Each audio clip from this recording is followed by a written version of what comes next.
Good afternoon and welcome to Matters Financial and Geopolitical from a Frontier. Thank you for stopping by. I wish you personal safety and security, your family, your loved ones in these extraordinary and unprecedented times.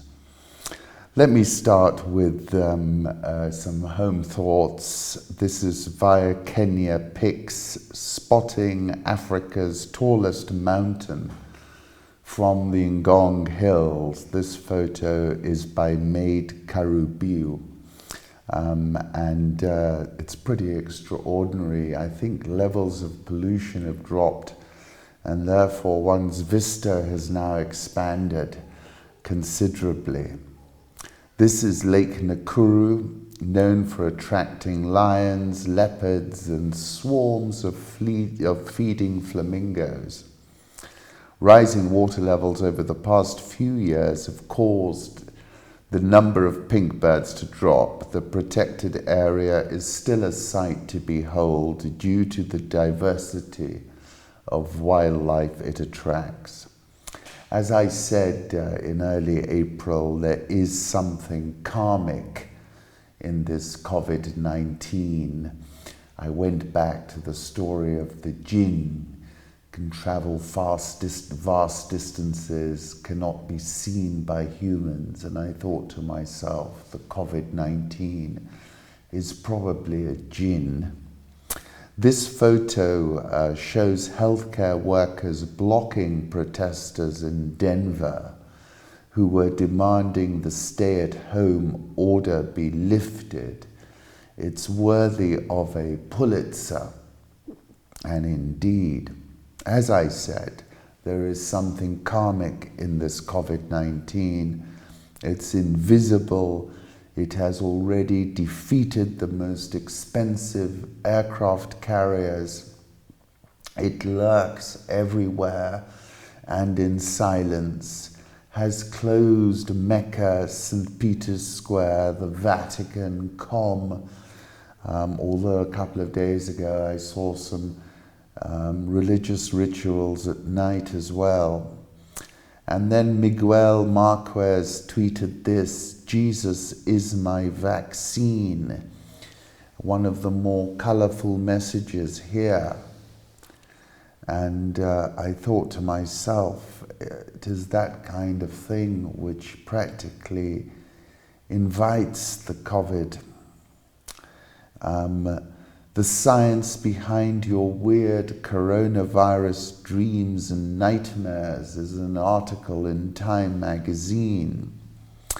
Earlier this month, my friend Claire Arkin, 30, a non-profit worker in Berkeley, California, told me she'd been having oddly vivid and specific dreams. In one, she was getting dressed to attend a fancy gala, but instead of donning an evening gown and diamonds, she wrapped herself in toilet paper, like some kind of FUCKED status symbol, she said.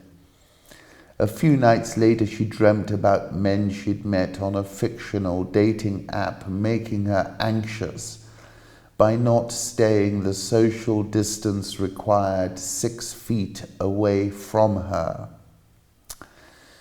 They described dreams about dead bodies, watching friends or themselves attacked or killed, and other terrifying, surreal events that felt disturbingly real.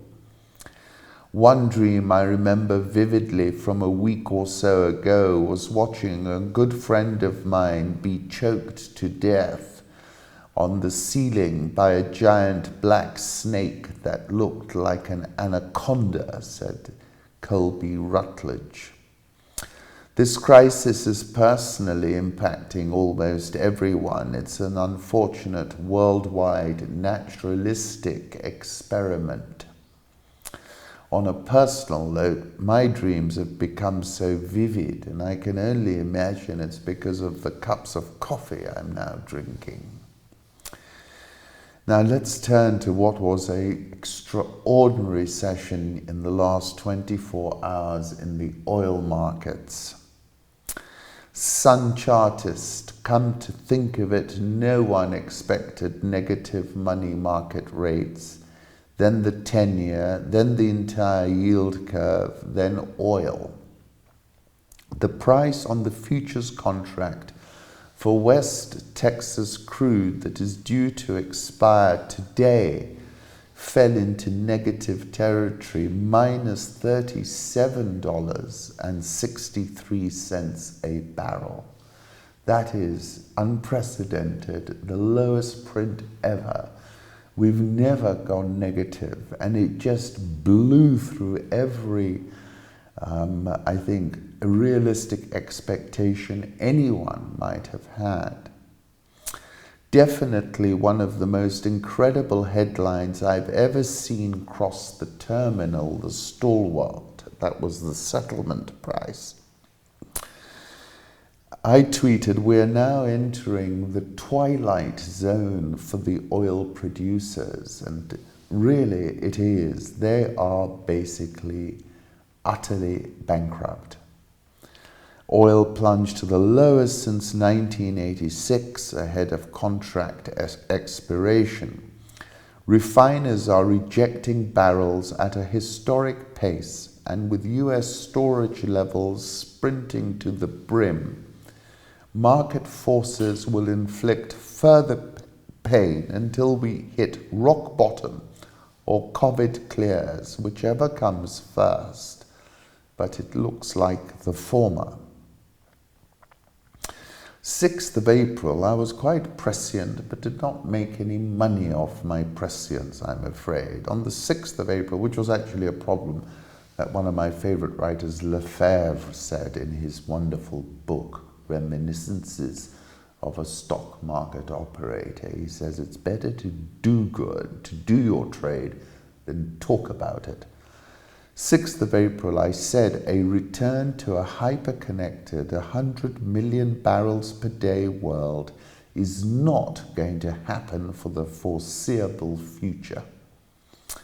In that same article, I said, what I do know is this: regime implosion is coming to the oil producers, and Trump can game the price, because you will recall he gamed it and everybody got terribly excited and took it above $30 a barrel. Sure, but it's a pointless exercise, as we've now discovered.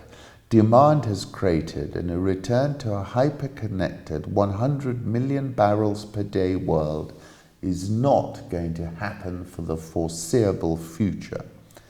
I said Putin will survive because he prepared for the moment by hedging his risk in gold.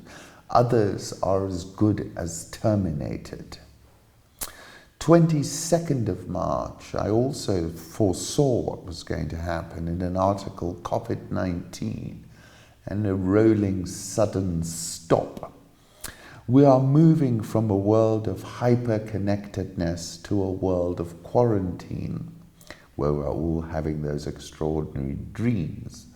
A complete quarantine is the only way to vaccine this 21st century world of ours. We need more than that. We need, widespread testing as well. Pathogen, Bill Gates' coronavirus has started behaving a lot like the once-in-a-century pathogen we've been worried about. He's a different issue entirely. The price of crude oil is perfectly correlated to the COVID hard stop, I said in March. One of my favorite writers is Ryszard Kapuściński, and one of his most extraordinary books was called The Shah of Shahs, and it's about the downfall of the Shah of Iran, 1978, 1979, and I was, I think, 13, and I'd got to England, and this unfolded on my television set. It really was one of the most incredible things I've ever watched. But I think we're in an equally incredible moment, except this is not a phenomena localized to Iran. This is a global phenomena. In that book, oil creates the illusion of a completely changed life, life without work, life for free. Oil is a resource that anesthetizes thought, blurs vision, corrupts. Oil kindles extraordinary emotions and hopes, since oil is above all a great temptation. It is the temptation of ease, wealth, strength, fortune, power. It is a filthy, foul-smelling liquid that squirts obligingly up into the air and falls back to earth as a rustling shower of money, he wrote. That time has ended. And how? Yesterday. Hunter S. Thompson, The Edge, and this is where all these oil producers are now. There is no honest way to explain it, because the only people who really know where it is are the ones who have gone over. I take you back to a comment by the Trafigura co-head of oil trading. A few weeks ago, Javier Blas tweeted this. Consumption may be down 35 million barrels per day right now due to the coronavirus. And with everyone focused on Saudi, Russia, Trump, he noted, we have no hope of production cuts matching the demand destruction. And that remains the case now.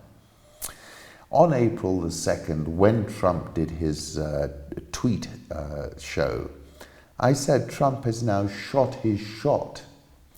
This is not his tariff war algorithm gig. Then, of course, he could keep the stock market going, promising that a deal was imminent. But really, the algorithms in the oil markets reacted as he wished, but only momentarily, which is what I was saying. The basis, this is Nassim Taleb, is out of whack because of storage. It is like being stuck in traffic in a Bentley and no possibility of leaving it, so you need to pay someone to take it from you. The Bentley, appropriate as well. And my final conclusion, if storage is full, then selling June WTI, which is currently at $21.62, is a no-brainer trade, because nothing changes in 4 weeks or even 8. So that's where I stand, and I would be selling it up the wazoo. Political reflections, world map highlighting countries with more than 10,000 active cases. Remy, I'm not going to spend time today on the numbers. All I'll say is, we can look and get some succor from seeing some flattening of the curve in Europe and these developed countries, which at least seem to be getting on top of the situation. Whether they will or whether the multiple waves, which I incline to, we'll see. But the more worrying situation now is in emerging markets, places like India, Brazil, where you've got populists on steroids whose testing is so small, who are going to be overwhelmed by the numbers. If you thought Matt Hancock and Boris and Trump were behind the curve, they're first world, they have the first world infrastructure. They could try and play catch up, though they can't ever, because the virus moves at a velocity far, far faster than humans can think, except maybe Merkel and a couple of other ladies, interestingly. And now another story that's come out, which I just wanted to concentrate a little bit on, is multiple US officials are saying that Kim Jong Un caught COVID-19 from a Chinese doctor flown in to help with his heart valve surgery. He appears to be in a stable condition for now, said Jack Posobiec.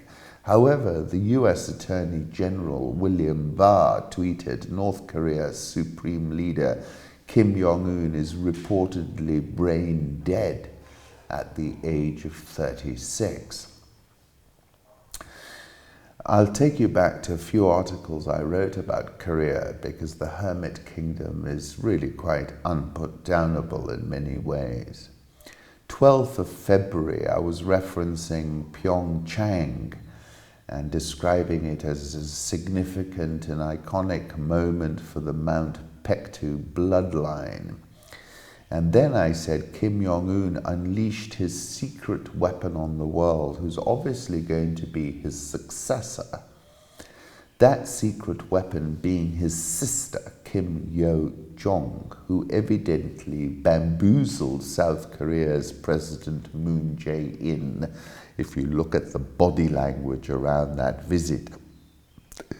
That time she was saying, I wish I could see you in Pyongyang at an early date, she told him. And his office, and Yonhap, is saying that Kim, the brother, is okay. 30th of April, I was writing about a new history starts now, an age of peace from the starting point of history. The events that took place on Friday at the truce village of Panmunjom and during the Inter-Korean Summit were breathtaking for the Hollywood optics. The opening shot of Kim Jong Un surrounded by a phalanx of North Korean officials, later replayed as Chairman Kim sat in his presidential vehicle surrounded by his ninja bodyguards, was almost as good as the opening sequence in P.T. Anderson's Boogie Nights. Steadicam operator Andy Shuttleworth, if you're interested. This was cinema of the highest level, which is no surprise when you consider that Kim Jong-Il, the father, was obsessed with cinema and amassed arguably the world's largest personal film collection. Over 20,000 bootlegged 35mm screening copies. Kim Jong-il also had a penchant for Hennessy Paradis cognac, and for 2 years in the mid-1990s he was the world's largest buyer of Hennessy Paradis cognac, importing up to $800,000 of the stuff a year. Kim Jong-il began his career as the head of the state's propaganda and agitation department, and it's clear that Kim Jong-un's sister, Kim Yo Jong, who holds the same role and evidently handles all the optics, is a chip off the old block, and I was describing that Friday as tip-top geopolitical optics.